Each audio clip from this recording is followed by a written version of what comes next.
Buying the wrong Jeep Gladiator could cost you thousands. Some have fuel pumps that can destroy the entire fuel system. Others have been recalled for clutch fires. And there are certain Gladiators I simply wouldn't buy used. So first, I'll show you exactly which ones to avoid. Then, the one engine and model year I'd actually trust to last. First engine to walk away from is the 3-liter EcoDiesel V6. On paper, this thing sounds like the perfect Gladiator. 260 horsepower, 442 pound-feet of torque, and enough grunt to tow almost 7,000 pounds, while still hitting real-world fuel economy in the mid-20s. That's the sales pitch. Here's the part the dealer won't touch. Bolted deep inside this engine is a Bosch CP 4.2 high-pressure fuel pump, and it has a nasty habit of destroying itself. When that pump grenades, it spits metal shavings through your entire fuel system. Your truck can lose power on the highway without any warning at all. NHTSA has recalled these trucks twice for that exact problem. The first one, Campaign 22V767000, covered 60,413 vehicles.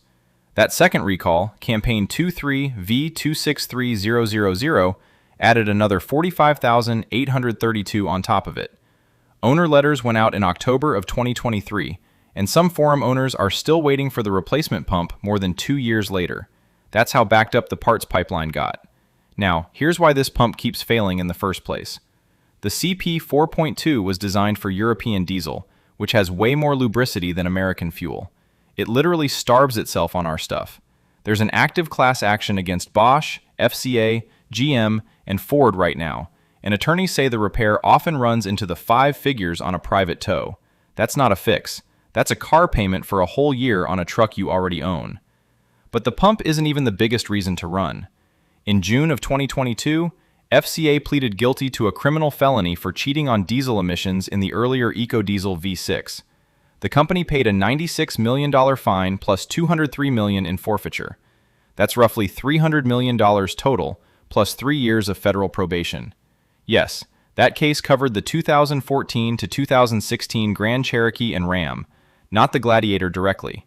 However, it's the exact same engine family, the same clean diesel marketing pitch, and it tells you exactly what kind of company was building your truck. And here's the loudest tell of all. Jeep quietly killed the EcoDiesel Gladiator after 2023. The final run was a limited far-out edition, only 1,000 trucks, starting around $70,000. Forum owners say the real reason was much simpler. FCA couldn't build enough replacement pumps to fill both the recall and new production. When the people who built the engine walk away from it, so should you. Used diesel Gladiators sell for thousands less than the equivalent gas trucks, and long-term part supply is a total question mark. Walk from every EcoDiesel Gladiator, every year, every trim. Second is the manual transmission, and this one is actually catching fire. If you're looking at a Gladiator with a stick shift, pay very close attention right here.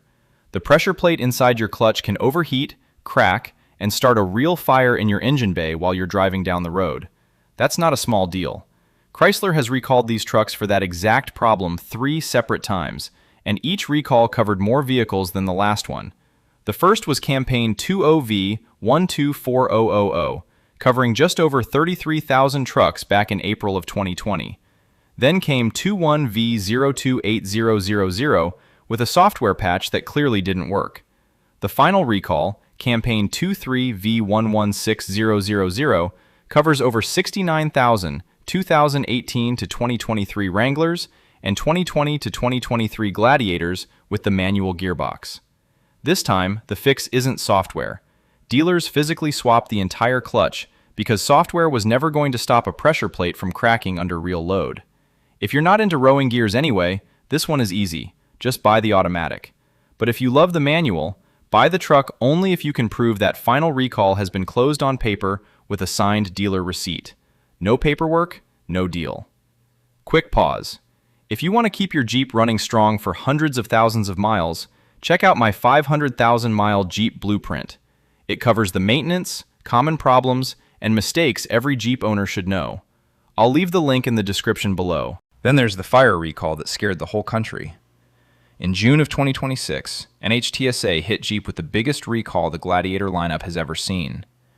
Campaign 26V363000 covers over 1 million Wranglers and Gladiators from 2021 through 2025. 289,000 of those trucks are Gladiators. The problem is the electric power steering pump, and the wiring inside it can overheat and start a fire even when the truck is parked, off, and cold in your driveway.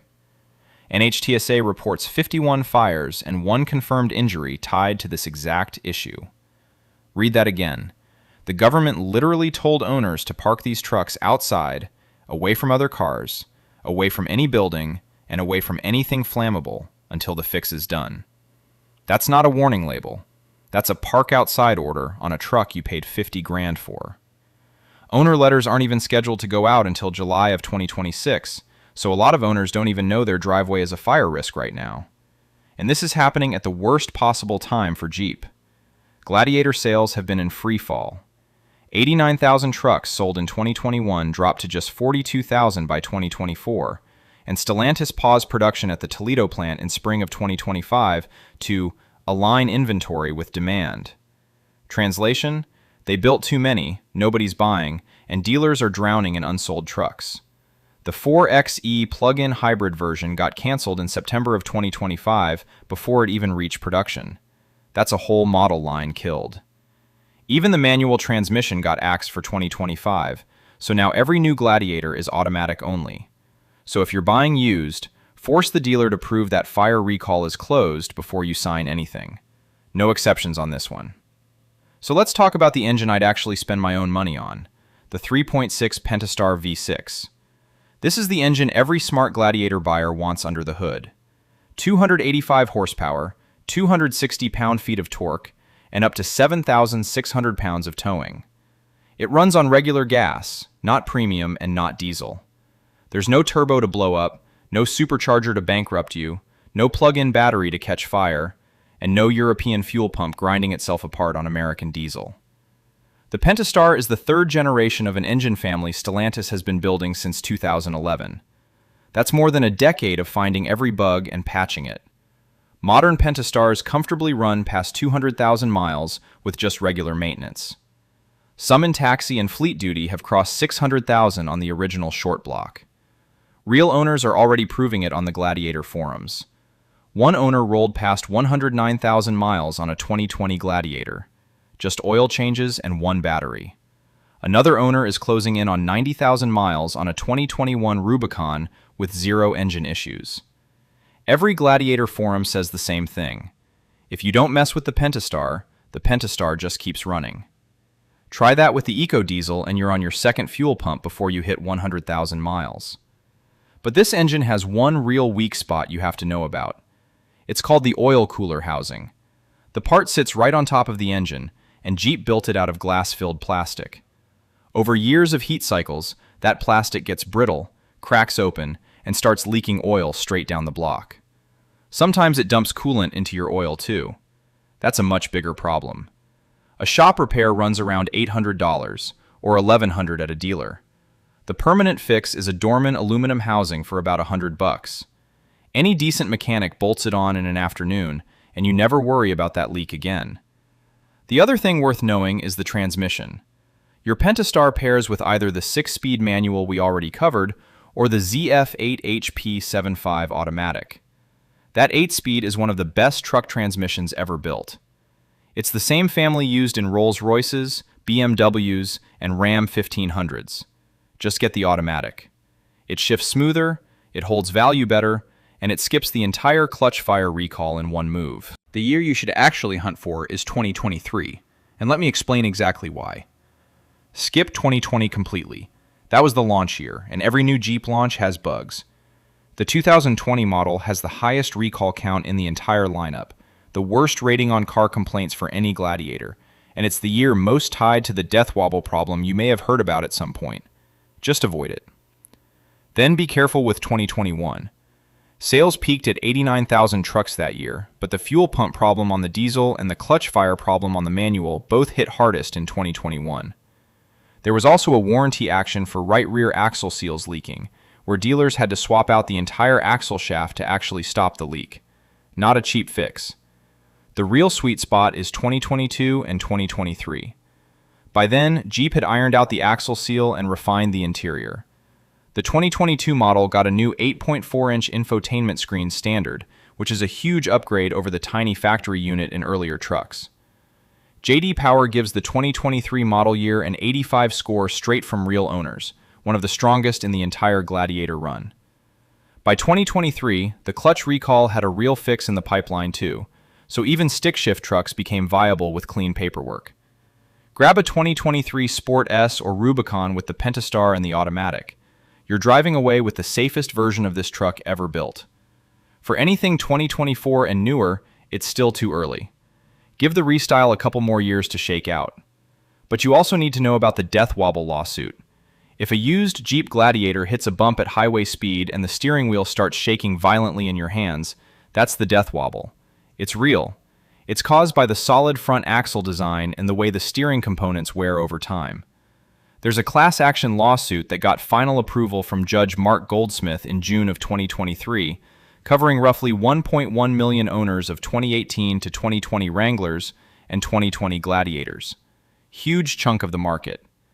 The settlement forced Jeep to extend the steering damper warranty out to 8 years or 90,000 miles, whichever hits first. So if you're looking at a 2020 Gladiator, ask the seller for proof the damper has been checked or already replaced under that extended coverage. If they can't show you the paperwork, walk. Here's what to actually do when you find a Pentastar Gladiator you like. Start with the VIN check. Go to nhtsa.gov, punch in the number, confirm every recall is closed. The 3 you absolutely need done are the clutch fire recall for manuals, the instrument cluster recall on 2020 to 2024 trucks, and that massive power steering fire recall on anything 2021 through 2025. If even one's still open, don't sign anything until the dealer fixes it first. Then do a cold start test. Ask the seller to leave the truck sitting overnight and fire it up cold in the morning. Listen to the first 30 seconds. A healthy Pentastar wakes up smooth and quiet. If you hear a ticking sound that hangs around after the engine warms, that could be the timing chain guides or the valve train wearing. Now pop the hood and look down into the engine valley with a flashlight. If you see oil weeping around the oil cooler housing, budget for that Dorman aluminum fix. Not a deal breaker, but it's still a real $1,000 bill down the road. Then take it on a highway test drive. Push it up to 60 miles per hour and roll over an expansion joint or a rough patch of road. If you feel the steering wheel start shaking hard in your hands, that's the death wobble. Walk away. Also check the right rear tire well for oil pooling. That's the leaking axle seal from the 2020 and 2021 trucks showing up again. If you see wet spots or grime around that wheel, budget for the axle repair. It usually runs between $600 and $1,500 depending on the shop. Next, check the soft top seals for water damage. Pull back the carpet in the front and rear footwells and press down with your hand. If you feel any moisture, the top is leaking, which is a common gripe on the JT platform. Also, cycle through the infotainment system. If the screen goes blank or freezes, that's the instrument cluster recall showing itself. Make sure that fix is closed before you sign. One more check. Look under the truck at the frame rails and along the hood edges. Some surface rust is completely normal on any Jeep. Deep, flaking, structural rust on the frame is a hard pass, and ask for the service records. If the seller can't tell you when the oil was last changed, or intervals stretched past 8,000 miles regularly, walk away. That's the exact pattern that kills Pentastar timing chains early. On the market right now, a clean 2023 Gladiator Sport S with the Pentastar sits between $28,000 and $32,000. A used Rubicon runs closer to $36,000 on average. The Mojave holds its resale slightly better. If you find a 2020 or a 2021 Sport S in the mid-20s with clean history and every recall closed, that's a real bargain right now. Rubicons and Mojaves hold value the best long-term. Sport and Sport S trims are the smartest value plays used, especially with the Pentastar and the automatic. The engine is what makes or breaks a Gladiator. Buy the right one, keep up with the oil changes, and this truck could still be on the road decades from now. So to wrap it up, not every Jeep Gladiator is worth buying. Avoid the wrong engine and the wrong year, and a Gladiator can still be an incredibly solid truck. Now I want to hear from you. What year Gladiator do you own, and what engine is under the hood? Drop it in the comments below. And if you want more Jeep tips that could save you thousands, subscribe to the channel. Then click the video on your screen right now for another Jeep mistake you'll want to avoid. Thanks for watching, and I'll see you in the next one.